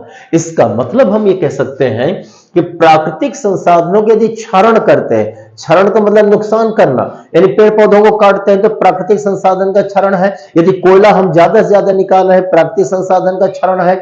यदि पानी का दुरुपयोग कर रहे हैं, जल का दुरुपयोग कर रहे हैं, तो प्राकृतिक संसाधन का क्षरण है। यदि हम प्राकृतिक संसाधन का क्षरण कर रहे हैं तो प्रभाव क्या होता है? पर्यावरण को क्षति पहुंचना, यानी पर्यावरण का अपकर्ष। इसका मतलब है प्राकृतिक संसाधनों के क्षरण से भी पर्यावरण अपकर्ष होता है। तो दूसरी बात भी पर्यावरण अपकर्ष करती है, अपकर्ष से जुड़ी हुई है, यानी जैव विविधता की हानि एवं प्राकृतिक संसाधनों का क्षरण, यह भी पर्यावरण अपकर्ष से जुड़ा हुआ विकल्प है। अब सी नंबर लेते हैं, मानवीय क्रियाकलापों के पर्यावरणीय विपरीत परिवर्तन। मान लिया मानवीय क्रियाकलाप है, हम घर बनाते हैं, हम खेत जोतते हैं, हम दरवाजा बनाते हैं, हम फर्नीचर बनाते हैं, हम कार बनाते हैं, मोटरसाइकिल बनाते हैं, बैलगाड़ी बनाते हैं, ट्रक बनाते हैं, ट्रैक्टर बनाते हैं, ये मानव के क्रियाकलाप हैं। हम सड़क बनाते हैं, हम हेलीकॉप्टर बनाते हैं, ये सभी मानवीय क्रियाकलाप हैं। मानवीय क्रियाकलापों, मान लिया हम मानवीय क्रियाकलाप कर रहे हैं, ये सब बना रहे हैं, ये मार्कर है, ये बोर्ड है, ये सारी चीजें मानवीय क्रियाकलाप का ही रिजल्ट है। मानवीय क्रियाकलाप हो रहे हैं, अगर ये मानवीय क्रियाकलाप हम पर्यावरण के विपरीत कर रहे हैं तो पर्यावरण नीचे की ओर जाएगा, पर्यावरण का अपकर्ष होगा। तो मानव द्वारा पर्यावरण के विपरीत अगर क्रियाएं की जाएगी तो पर्यावरण का अपकर्ष होगा। और यहां पढ़े, मानवीय क्रियाकलापों के पर्यावरणीय विपरीत, यानी पर्यावरण के अगेंस्ट परिवर्तन। हम परिवर्तन कर रहे हैं, हम क्रियाएं कर रहे हैं, बदलाव ला रहे हैं, लेकिन पर्यावरण के विपरीत ला रहे हैं। जो पर्यावरण के विपरीत ला रहे हैं तो पेड़ पौधों को नुकसान तो पहुंचाएंगे ही ना, जल को नुकसान पहुंचाएंगे ही ना, कोयला को नुकसान पहुंचाएंगे, हम वहां पर मोरम है, रेत है, उसका नुकसान तो पहुंचाएंगे। इसका मतलब यदि मानवीय क्रियाकलाप पर्यावरण के विपरीत काम करते हैं तो हम पर्यावरण का अपकर्ष कर रहे हैं। तो यहां पर लिखा है मानवीय क्रियाकलापों के पर्यावरण विपरीत परिवर्तन, यानी पर्यावरण के विपरीत हम परिवर्तन ला रहे हैं, कुछ क्रियाएं कर रहे हैं, तो यह भी अपकर्ष ही लाने का काम कर रहा है, सी ऑप्शन। तो बट नेचुरल आप ये कह सकते हैं कि जो डी नंबर है यह पर्यावरण अपकर्ष में शामिल नहीं है, यानी यह पर्यावरण का अपकर्ष नहीं करता, यह पर्यावरण का उत्कर्ष करता होगा, यह पर्यावरण का ज्यों को त्यों बनाए रखेगा। फिर भी उत्तर तो आपका यही है, लेकिन पढ़ लें धारणीय कृषि, यानी सस्टेनेबल एग्रीकल्चर, सस्टेनिंग एग्रीकल्चर आया। अभी मैंने धारणीय शब्द को बताया, तो धारणीय कृषि का मतलब है, जनरली क्या होता है कि लोग आजकल अपने कृषि भूमि में वहां पर केमिकल खाद डाल रहे, डीएपी यूरिया आदि डाल रहे, पेस्टिसाइड डाल रहे। अगर हम कृषि भूमि में हम केमिकल खादों का प्रयोग कर रहे हैं, पेस्टिसाइड दवाओं का प्रयोग कर रहे हैं, तो 10-20 साल में धीरे धीरे हमारी मिट्टी मरती जा रही है, उसके तत्व कम हो रहे हैं। यानी यह कहा जाएगा रासायनिक खाद, रासायनिक दवाएं हमारी मिट्टी का गला घोट रही हैं, और जब गला घोट रही तो धीरे धीरे हमारे पास उसी भूमि में अब पैदावार कम हो जाएगी और कुछ दिन बाद वो बंजर हो जाएगी। इससे हटना है। इससे कब हटेंगे? जब हमारे पास एक विचार होगा। वह विचार क्या है? धारणी कृषि का। धारणी का मतलब समझें, उसके पहले अब देखें। जिस मिट्टी को हमने रासायनिक खादों से मार डाला, तो हमने तो यही सोचा ना कि बस हमें पैदावार मिल जाए 10 कुंटल पर बीघा, 12 कुंटल पर बीघा, 15 कुंटल पर बीघा हमें मिल जाए। फिर 10 साल, 20 साल, 30 साल बाद जो बच्चे आएंगे, नई पीढ़ी, उन्हें मिले या ना मिले, तभी तो हमने उसे मार दिया। अगर हमें भविष्य की पीढ़ियों की चिंता नहीं होगी तो निश्चित बात है हमारी मिट्टी 10-20 साल में खत्म हो जाएगी, मर जाएगी, वो बीमार पड़ जाएगी। यदि दूसरी ओर हमें यह रहे कि यह मृदा, यह भूमि, यह मिट्टी हमें भोजन दे, गेहूं दे, चावल दे और आगे आने वाली पीढ़ियों को दे, तो निश्चित बात है यह जब विचार होगा, यही विचार है धारणी कृषि। ऐसी कृषि करिए, ऐसी एग्रीकल्चर करिए जो सस्टेन हो, सस्टेनिंग एग्रीकल्चर हो। धारणी कृषि का मतलब आप अपने भूमि में, अपने खेत में चीजें पैदा करें और इस तरह से करें कि वह भूमि आज भी उत्पादन देती रहे और कल भी देती रहे। जब यह भाव होगा तो हम मिट्टी में रासायनिक खाद नहीं डालेंगे और मिट्टी के समय समय पर जांच कराएंगे। और अगर हमें आवश्यकता यह महसूस हो गई कि इसमें कोई तत्व कम है तो हम बाहर से तत्व भी देंगे। जैसे लोग बीमार होते हैं तो डॉक्टर इंजेक्शन वहां पर प्रेस्क्राइब करता है या दवा देता है, टेबलेट्स देता है, कैप्सूल देता है, तो वह न्यूट्रिशन मिल गया। तो दवा का, तो यदि हमारा यह विचार होगा कि भविष्य में भी बनी रहे, तो निश्चित बात है कि उसमें एक रासायनिक खाद नहीं डालेंगे और उसके समय समय पर जांच कराएंगे। अगर तत्वों की कमी होगी तो ऊपर से उससे हम न्यूट्रिशन देंगे, तो हमारी मिट्टी आज भी हमें 10-12 कुंटल पर बीघा दे रही है और 100 साल बाद भी देगी। और जब हम धारणी कृषि का भाव रखेंगे तो मिट्टी का ध्यान रखेंगे, और जब मिट्टी का ध्यान रखेंगे तो रासायनिक खाद नहीं डालेंगे। जब रासायनिक खाद नहीं डालेंगे, और हमें पता है कि रासायनिक खाद जब हम डालते हैं और दवा डालते हैं तो उसी से पर्यावरण को नुकसान होता है। इसका मतलब रासायनिक खाद और दवाएं पर्यावरण को नुकसान करती हैं। और जब धारणी कृषि का भाव हुआ तो रासायनिक खाद हम नहीं डाल रहे हैं, हम ऐसी दवा ही नहीं डालते हैं जो जहरीली है। जब नहीं डालेंगे तो पर्यावरण का बचाव अपने आप हो गया। इसका मतलब है धारणी कृषि क्या करती है, वह बायो फर्टिलाइजर का प्रयोग करके, जैव खादों का प्रयोग करके वह मृदा को जीवित बनाए रखती है और पर्यावरण को भी सुरक्षित रखती है। रासायनिक खादें पर्यावरण को नुकसान करती है। तो मैं ये कह सकता हूं कि जो रासायनिक खादें हैं वह पर्यावरण अपकर्ष करती है। दूसरी ओर जो जैव खाद है और धारणी कृषि का जो फार्मूला या विचार है, तो ये खुद कहता है कि मिट्टी को रासायनिक तत्व मत डालिए, मिट्टी में जैव तत्व डालिए, उसे बचा के रखिए। तो धारणी कृषि ये कहती है कि मिट्टी का ध्यान रखिए और भविष्य के लिए बचा कर रखें। जब हम भविष्य को बचा करके रखेंगे तो वहां पर हम रासायनिक खाद नहीं डालेंगे। जब रासायनिक खाद नहीं डालेंगे तो निश्चित बात है कि हम पर्यावरण को सुरक्षित कर रहे हैं, क्योंकि रासायनिक खाद ही पर्यावरण को नुकसान पहुंचा रही है। इसका मतलब है धारणी कृषि के माध्यम से हम पर्यावरण को नुकसान नहीं पहुंचाएंगे, और जब नहीं पहुंचाएंगे तो पर्यावरण अपकर्ष नहीं होगा, उत्कर्ष होगा। पर्यावरण ऊपर की ओर जाएगा, पर्यावरण को हम सुविधा दे रहे हैं, पर्यावरण का विकास होगा। तो धारणी कृषि पर्यावरण का उत्कर्ष करती है, क्लाइंबिंग करती है, अपलिफ्टमेंट करती है। इसका मतलब ये कि धारणी कृषि पर्यावरण के उत्कर्ष की बात करेगी और तीनों बिंदु अपकर्ष की बात करेंगे। और कौन पर्यावरण अपकर्ष में शामिल नहीं है, तो चूंकि ये उत्कर्ष की बात कर रहा है इसलिए यही ऑप्शन नहीं शामिल है। तो आपका डी नंबर धारणी कृषि इसका सही उत्तर है। मैं 1 मिनट में या 30 सेकंड में आपका उत्तर बता के आगे बढ़ जाता, लेकिन आपके कॉन्सेप्ट ना होता।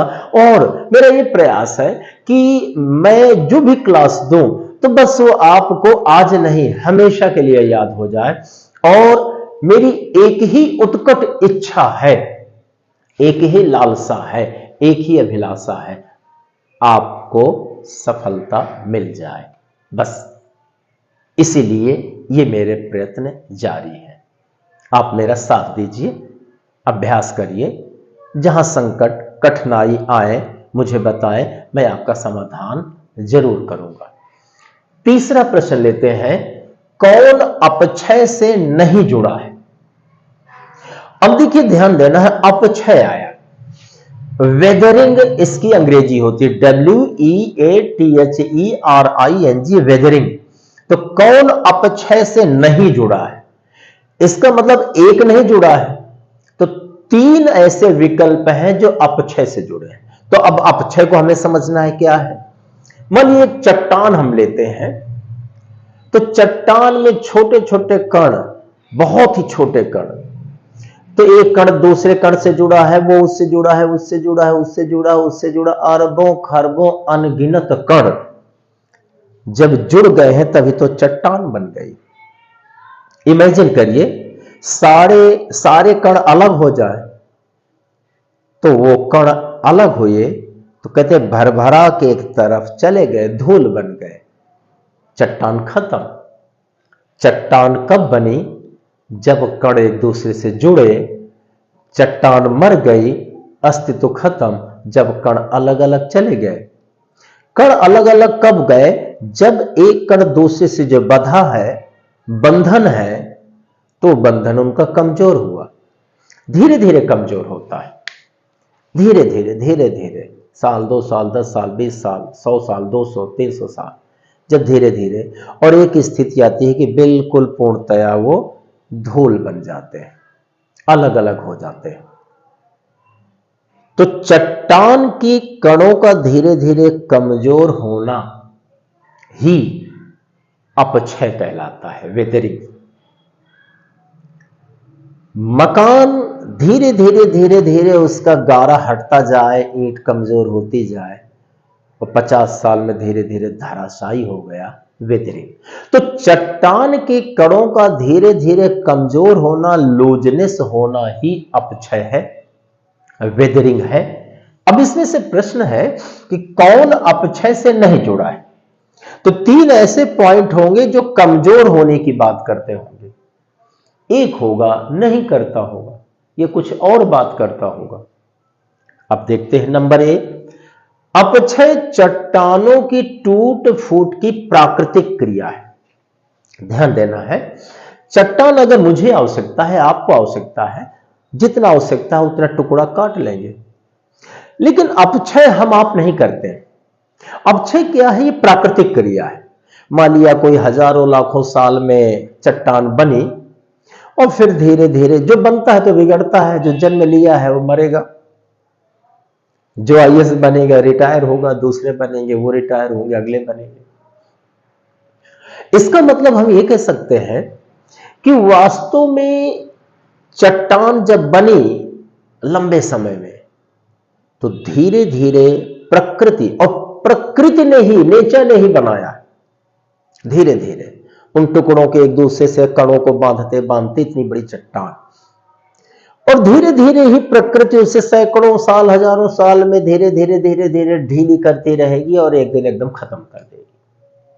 तो अपक्षय एक प्राकृतिक क्रिया है, नेचुरल एक्शन है, एक्टिविटी है।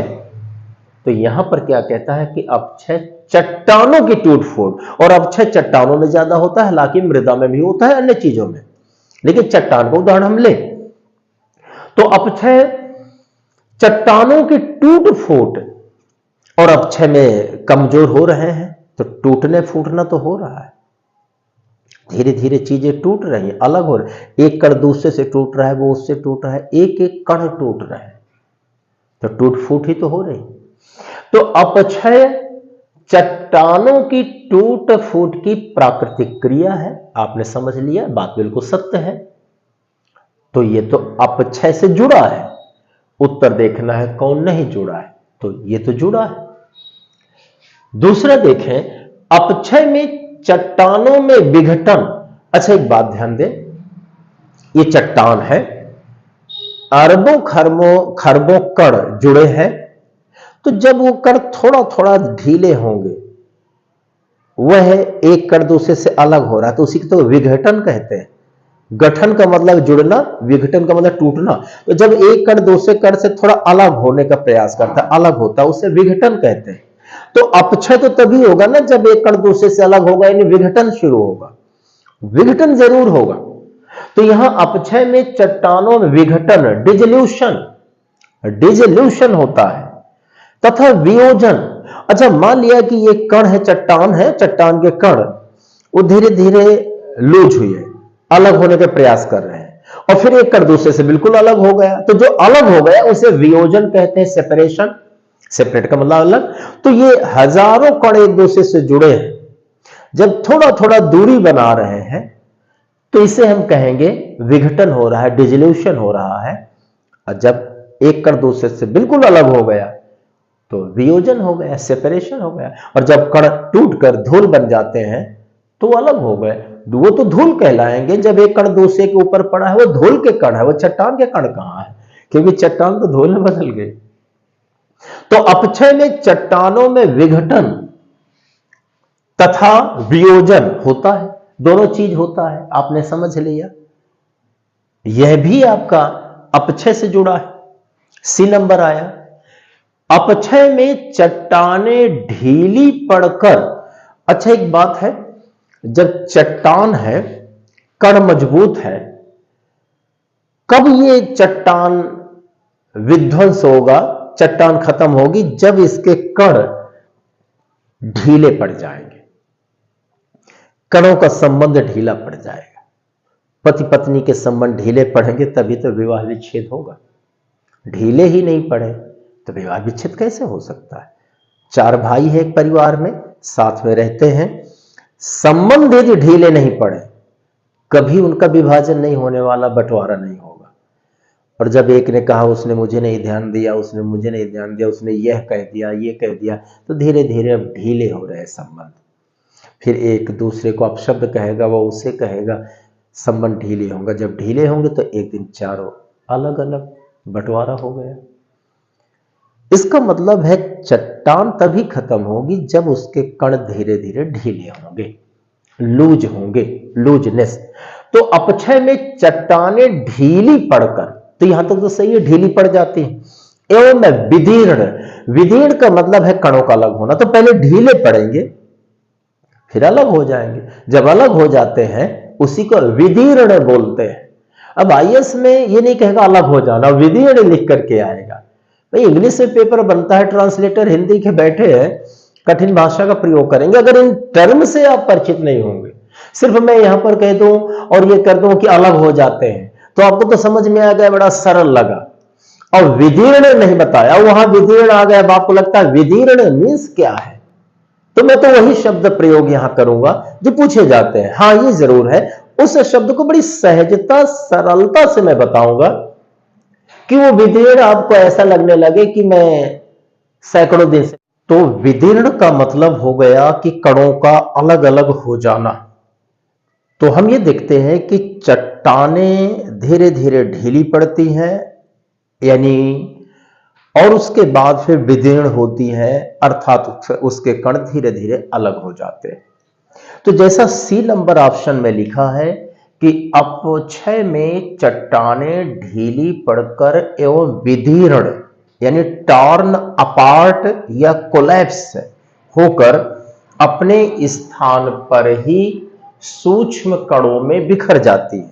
तो बात सत्य है कि ढीली पड़ती है।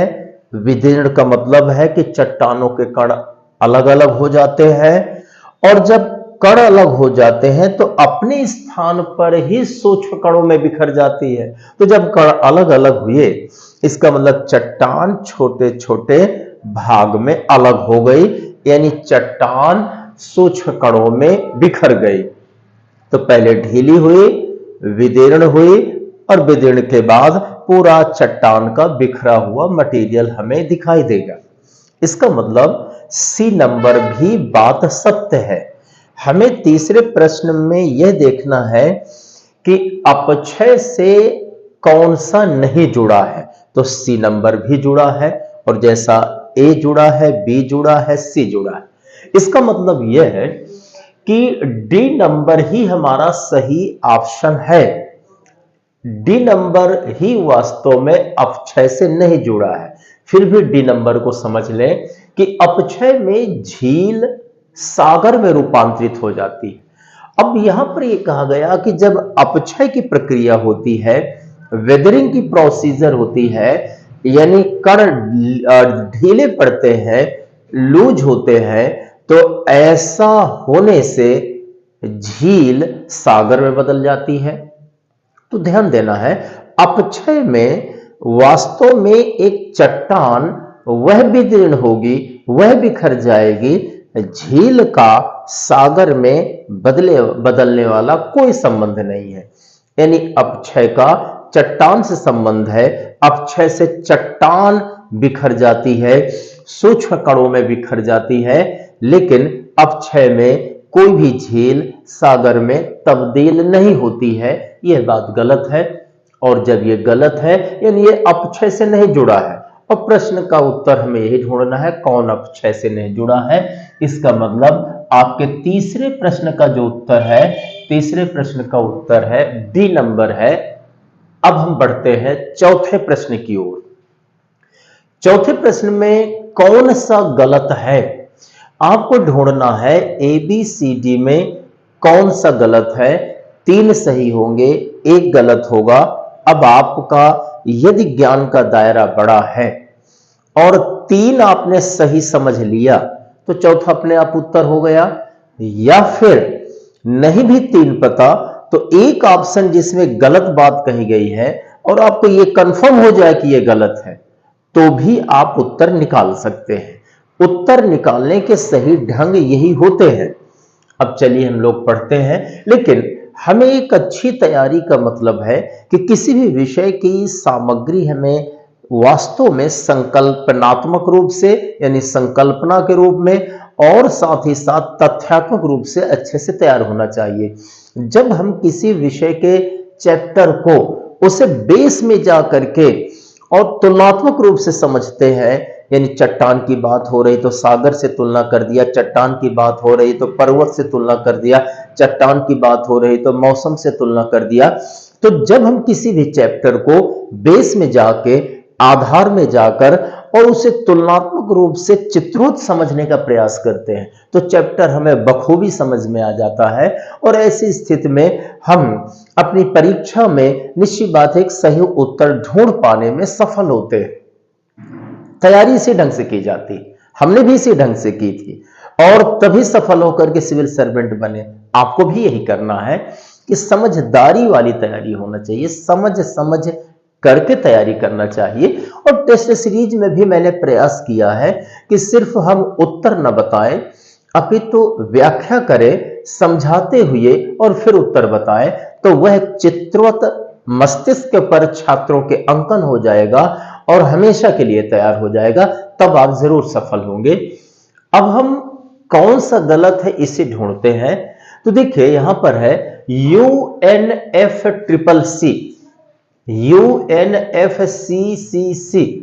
अब एक बात ध्यान देना है, इसका फुल फॉर्म क्या है।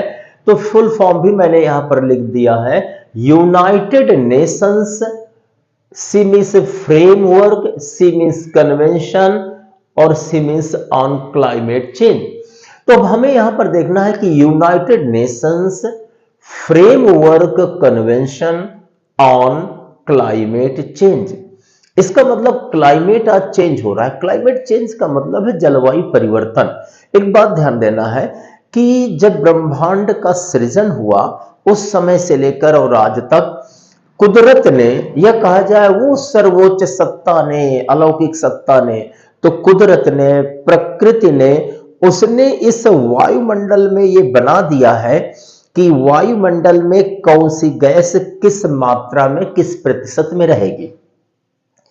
अगर वायुमंडल में गैसों का जो मिश्रण है, गैसों का जो निश्चित प्रतिशतता है, जो उनका परसेंट है, अगर वही गैस उतने में ही है तो समझिए वायुमंडल बढ़िया रहेगा। अब उसमें से अगर प्रतिशतता बढ़े या घटे, दोनों स्थितियां हमारे लिए खतरनाक है, क्योंकि जिस गैस की जितनी आवश्यकता होनी चाहिए इस वायुमंडल में, प्रकृति ने वही दे दिया है, ब्रह्मांड ने वही दिया है, तो वही होना भी चाहिए। अब बात यहां पर आती है कि जलवायु परिवर्तन, तो परिवर्तन का मतलब कि इन्हीं गैसों का यदि कोई वृद्धि होती है या गैसों में कोई कमी आती है तो परिवर्तन ही कहलाएगा, उसे हम जलवायु परिवर्तन कहेंगे। तो एक्चुअल में जलवायु परिवर्तन है क्या? तो जलवायु परिवर्तन का मतलब वायुमंडल में जो एक निर्धारित मात्रा है, प्रतिशतता, उसमें अल्पता या अधिकता हो जाना। परिवर्तन का मतलब ही होता है जो स्थिति है उसमें कुछ बदलाव हो, और किसी भी स्थिति में या तो अधिकता होती है या तो अल्पता होती है। इसलिए जो निर्धारित प्रतिशतता है, निर्धारित गैसों की जो मात्रा है, उसमें अगर अधिकता भी होती है या अल्पता होती है, उसे हम जलवायु परिवर्तन कहते हैं। तो जलवायु परिवर्तन ना हो, यानी जो निर्धारित मात्रा है वही रहे। अगर जलवायु परिवर्तन हो रहा है, यानी कोई गैस बढ़ रही है या घट रही है, तो समझिए पूरी इस भूमंडल के लिए संकट है। तो जब ऐसी तस्वीर आती है तो जलवायु परिवर्तन हमें रोकना है। अब जलवायु परिवर्तन हो कब रहा है, किन चीजों से हो रहा है, अगर यह हमें पता हो तो शायद हम अपने बुद्धि विवेक का प्रयोग करके जिन चीजों से जलवायु परिवर्तन हो रहा है तो उसे रोकने का हम प्रयास कर सकते हैं। जैसे हम बहुत सारे वाहनों का प्रयोग करते हैं, हम बहुत सारे साधनों का प्रयोग करते हैं, चाहे ट्रैक्टर हो, ट्रक हो, कार हो, ट्रेन हो, बसें हो, ऐसी जो चीजें हम यूज करते हैं, प्रयोग करते हैं, तो इनसे जो कार्बन निकलता है, तो वह जो कार्बन निकल रहा है तो वो कार्बन डाइऑक्साइड यानी गर्मी बढ़ा रहा है। यानी हमारे ये जो साधन है वो हमारे वायुमंडल में ताप बढ़ा रहे हैं, वो वायुमंडल में कार्बन डाइऑक्साइड बढ़ा रहे हैं, और तभी वायुमंडल में परिवर्तन हो रहा है, क्लाइमेट चेंज हो रहा है, तभी जलवायु परिवर्तन हो रहा है। तो हमें क्या है, हमें थोड़ा नियंत्रण रखना चाहिए। जो हमारी बसें हैं, ट्रक है, ट्रैक्टर है, कार है, इनमें जो हम ईंधन जलाते हैं, डीजल जलाते हैं, यहाँ पेट्रोल जलाते हैं, तो वो उसके जलने से यह मात्रा बढ़ रही है कार्बन डाइऑक्साइड की, ताप बढ़ रहा है। तो हमें इनको कम से कम प्रयोग करें, उतने की जितने से काम चल जाए कि जिससे जलवायु परिवर्तन ना हो। इसी तरह हम आग जलाते हैं, या आजकल ट्रेंड लंबे समय से चल रहा है, दिल्ली में तो प्रदूषण का ही वही कारण है कि जो पंजाब है, हरियाणा है, अब तो उत्तर प्रदेश है, मध्य प्रदेश है, अन्य प्रदेश भी शामिल हो गए हैं, कि जो धान का पुआल है, यानी धान ऊपर ऊपर कट हो गया, नीचे का जो पोर्शन है उसको खेत में ही आग लगा देते हैं। या गेहूं का ऊपर बाली कट गई, नीचे का जो गेहूं की पुआल टाइप है, तो उस पर जो है तो पराली है गेहूं की, उस पर आग लगा देते हैं। अब जब इतने हजारों हेक्टेयर जमीन पर कई राज्यों पर आग लगाया जाएगा, तो ये जब धुआं जाएगा तो निश्चित बात है ताप बढ़ाएगा, कार्बन डाइऑक्साइड बढ़ाएगा, अन्य जहरीली गैसें बढ़ाएगा, तो जलवायु में तो परिवर्तन आएगा ही। इसलिए जलवायु में परिवर्तन कौन ला रहा है? लाने का काम है कि जो हम पुआल जला रहे हैं, पराली जला रहे हैं, इसका मतलब हम न जलाएं। अब जब नहीं जलाएंगे तो जलवायु परिवर्तन नहीं होगा, परिवर्तन नहीं होगा तो तस्वीर अच्छी रहेगी, तो हम खुशहाल रहेंगे। हम खुशहाल तभी रहेंगे जब हम जलवायु में परिवर्तन न लाएं, हम ऐसे ताप को न बढ़ाएं। तो अब प्रश्न ये आएगा कि पराली है, इसको हम किस रूप में, पुआल है, इसको क्या करें? तो इसे थ्रेशिंग करके भूसा बना लें, एक्स्ट्रा बना लें, और ये भूसा हमारा उपयोग में आ सकता है, जानवरों के लिए वहां पर ले सकते हैं, तो ऐसा किया जा सकता है। तो UNFCCC यानी यूनाइटेड नेशन ने एक फ्रेमवर्क बनाया है, एक प्रावधान बनाया है, और प्रावधान यह बनाया है कि क्लाइमेट चेंज पर डिस्कशन किया जाए। तो क्लाइमेट चेंज पर, जलवायु परिवर्तन पर डिस्कशन करने के लिए जो एक नियम बन गया है, जो एक सिस्टम बन गया है, उसी नियमावली को हम कहेंगे फ्रेमवर्क। तो यूनाइटेड नेशंस ने क्लाइमेट चेंज पर एक नियमावली बनाया है, एक प्रावधान बनाया है, और वह प्रावधान क्या है? तो अब चलते हैं, हम देखते हैं कि UNFCCC संयुक्त राष्ट्र की एक प्रक्रिया है। तो बात सच है कि UNFCCC ये एक प्रक्रिया है। प्रक्रिया का मतलब कि नियमों के एक प्रोसेस है जिसमें से धीरे धीरे विश्व के राष्ट्र सहमति के आधार पर धीरे धीरे जलवायु परिवर्तन रोकेंगे। तो चूंकि ये एक ऐसा प्रावधान है कि धीरे धीरे निरंतर प्रक्रिया के रूप में ये काम चलता रहेगा क्लाइमेट चेंज को कम करने के लिए, यानी जलवायु परिवर्तन को रोकने के लिए यह निरंतर चलता रहेगा। इसका मतलब ये प्रावधान एक प्रक्रिया के तहत है जो लगातार चलने वाला है। तो ये बात यहां पर सही है, जिसमें अब इस प्रक्रिया में यानी UNFCCC में हम क्या करेंगे, जिसमें खतरनाक जलवायु परिवर्तन पर, अब खतरनाक जलवायु परिवर्तन ऐसे हो रहे हैं जो हमारे लिए डेंजरस है, खतरनाक है। अच्छा, खतरनाक क्यों है? क्योंकि घातक पहुंच रहे हैं मानव स्वास्थ्य पर, पौधों के स्वास्थ्य पर, जीवों के स्वास्थ्य पर, और उसके अलावा पूरी प्रकृति ही नष्ट हो रही है।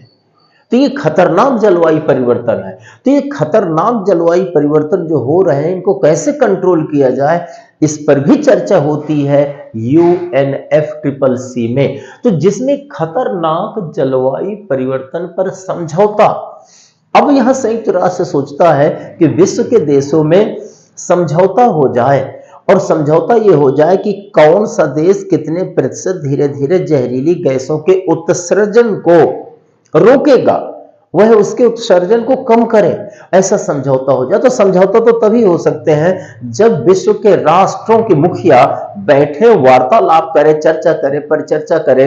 हो सकता है कई दौर की चर्चा पर चर्चा चले, तभी तो समझौता हो सकता है।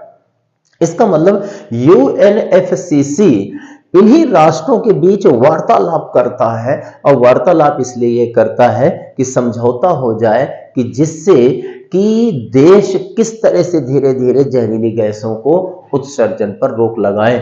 तो यहां पर कहा गया जिसमें खतरनाक जलवायु परिवर्तन पर समझौता हेतु वार्तालाप किया जाता है। तो बात सच है कि UNFCCC में वार्तालाप करता है UN, और वह ये करता है कि जिससे समझौता हो जाए, और समझौता किस में होना है, जलवायु परिवर्तन पर जो खतरनाक पहुंच गई है स्थिति। तो ये तो बात बिल्कुल सही है, हमें गलत ढूंढना है। अब बी नंबर आते हैं, चूंकि ए सही तो बी पर पहुंचे। बी नंबर में है 29 अक्टूबर से 10 नवंबर 2001 के मध्य। अच्छा, एक बात ये ध्यान दीजिए कि UNFCCC यह एक बार की बैठक की, अब जो बैठक करता है तो वो कॉन्फ्रेंस करता है, और कॉन्फ्रेंस किसकी करता है, विश्व के राष्ट्रों की। तो उन राष्ट्रों को हम कह देंगे पार्टीज हैं, तो उन पार्टीज के मध्य कॉन्फ्रेंस करता है। इसलिए इसे जो कॉन्फ्रेंस करता है UNFCCC उसे कॉप नाम से हम जानते हैं, COP, कॉप। अब कॉप का मतलब है conference of the parties, parties से आशय विश्व के राष्ट्रों देशों से है। तो कॉन्फ्रेंस ऑफ द पार्टीज, राष्ट्रों से उसने वार्तालाप किया, कॉन्फ्रेंस किया, तभी तो समझौते होंगे।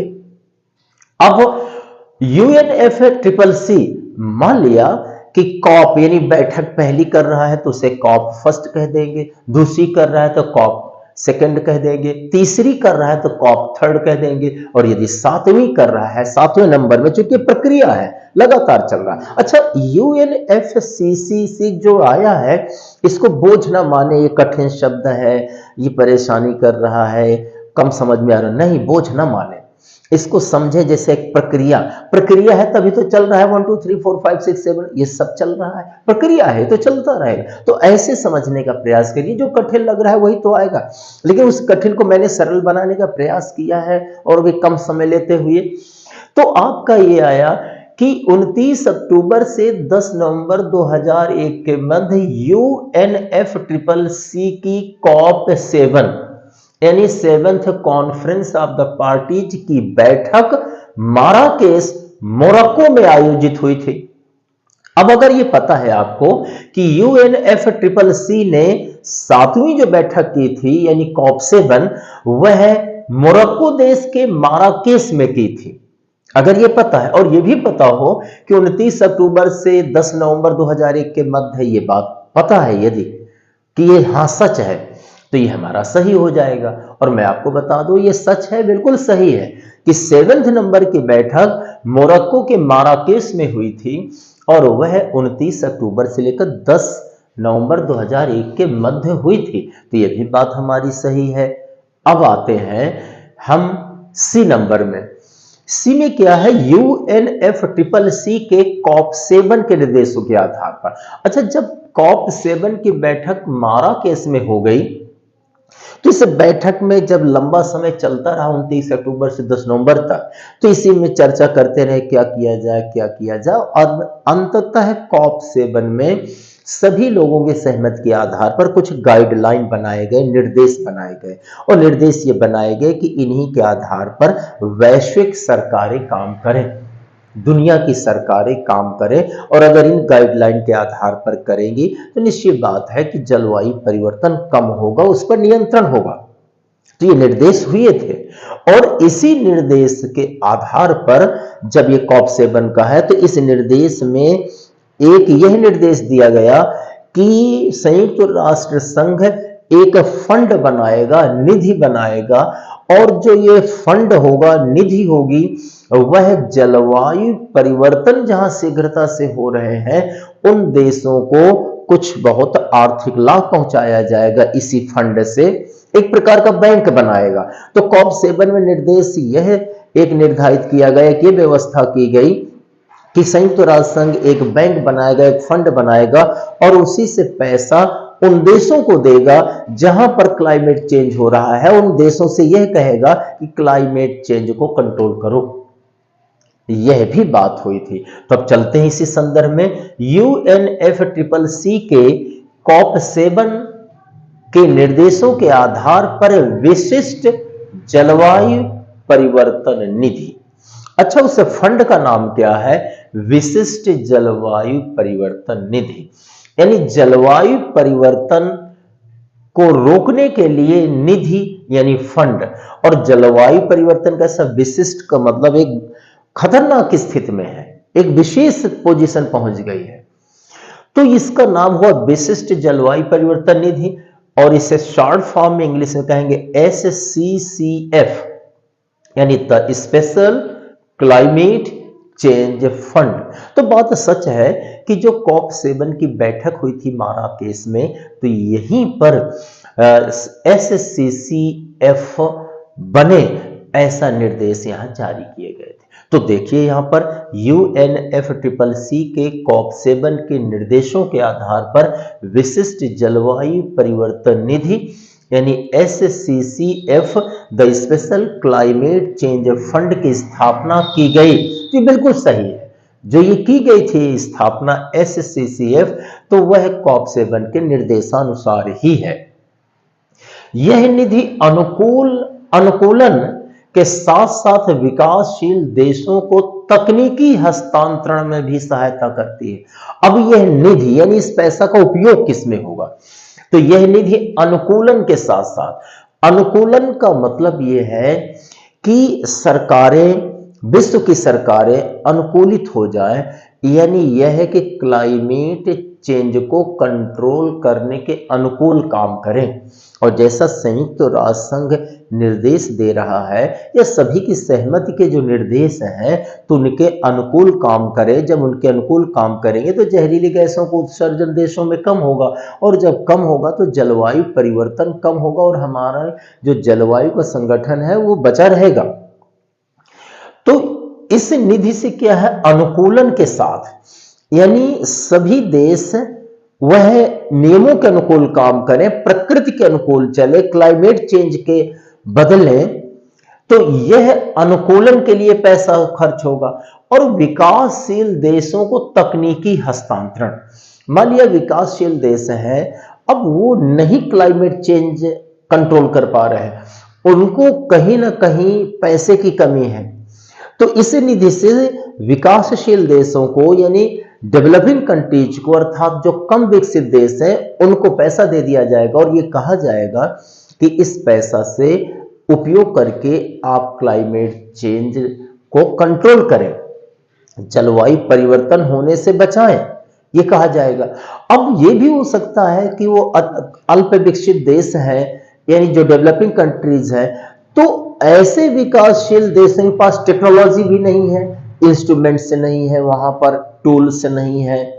जब टेक्नोलॉजी नहीं है तो भी कंट्रोल नहीं कर पा रहे हैं, तो संयुक्त राष्ट्र संघ ने कहा कि जो ये निधि है तो हम कुछ टेक्नोलॉजी भी उपलब्ध कराएंगे। अब उस टेक्नोलॉजी में ये है, टूल्स भी दे सकते हैं, इक्विपमेंट्स भी दे सकते हैं, टेक्नोलॉजी। तो यानी इस निधि से अनुकूलन का काम होगा, इस निधि से तकनीकी हस्तांतरण का काम होगा।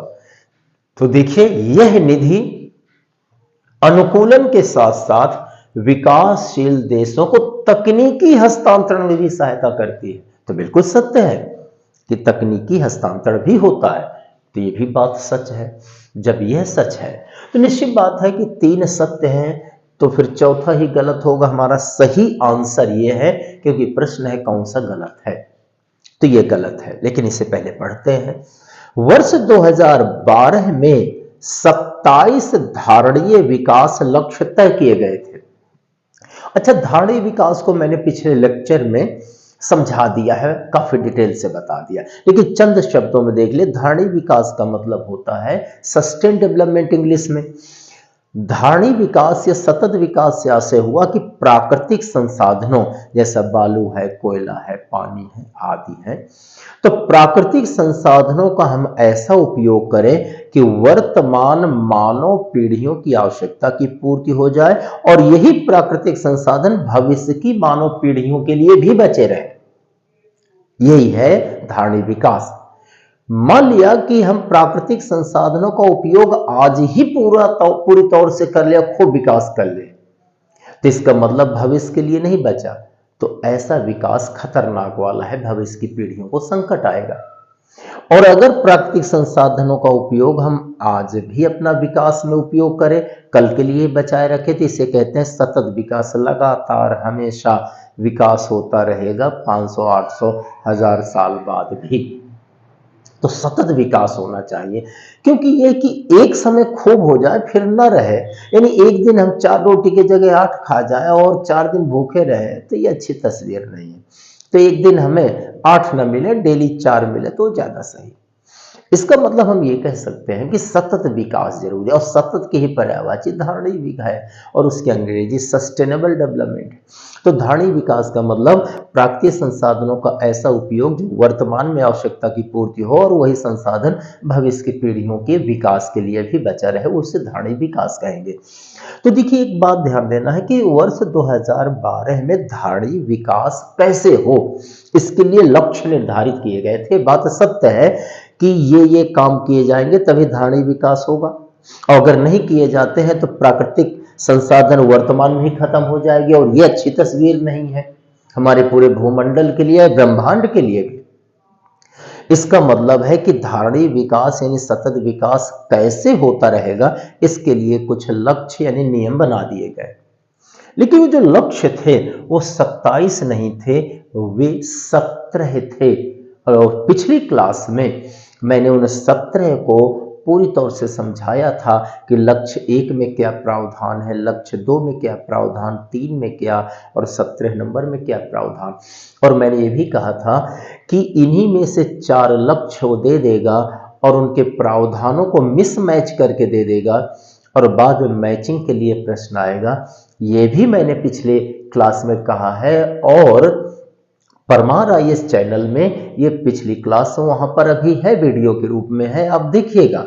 और जब मैंने कहा उसके 8-10 दिन बाद ही उत्तर प्रदेश के पीसीएस परीक्षा यानी प्रांतीय सिविल सेवा 2025 का प्रारंभिक परीक्षा हुई, और उसमें वही क्वेश्चन एज इट इज पूछा गया है, यानी 4 गोल दे दिया, मिसमैच करके प्रावधान फिर मैच करने को कहा है, एज इट इज पूछा गया है।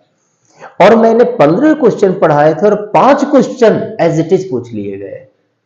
इसलिए मैं ये प्रयास कर रहा हूं कि आपके अगली परीक्षा हो तो जो यहां पढ़े वही क्वेश्चंस एज इट इज आए, ये आपको ध्यान देना, इसलिए तैयार करके चलिए बड़े ही अच्छे मन से, बड़े ही अच्छे समझ से, और एक सफलतादायी अच्छे प्रयत्न के साथ ही मैंने आपके सामने ये विषय सामग्री प्रस्तुत की है।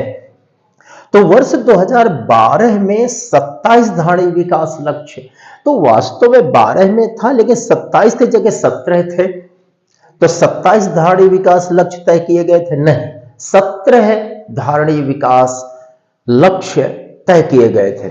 इसलिए यह डी गलत है क्योंकि 17 थे। तो जब डी गलत है तो आपका उत्तर हो जाएगा डी। इस तरह से आज की क्लास में मैंने आपको इन प्रश्नों को बताया और मुझे आशा है, पूरा विश्वास भी है कि इनसे संदर्भित प्रश्न पूछे जाएंगे। आप इन्हें बार बार श्रवण करिए, बार बार पढ़िए, अभ्यास करिए और इन्हें अच्छे से तैयार कर लीजिए। वो आपके लिए जरूर सफलता के लिए मंत्र के रूप में साबित होंगे।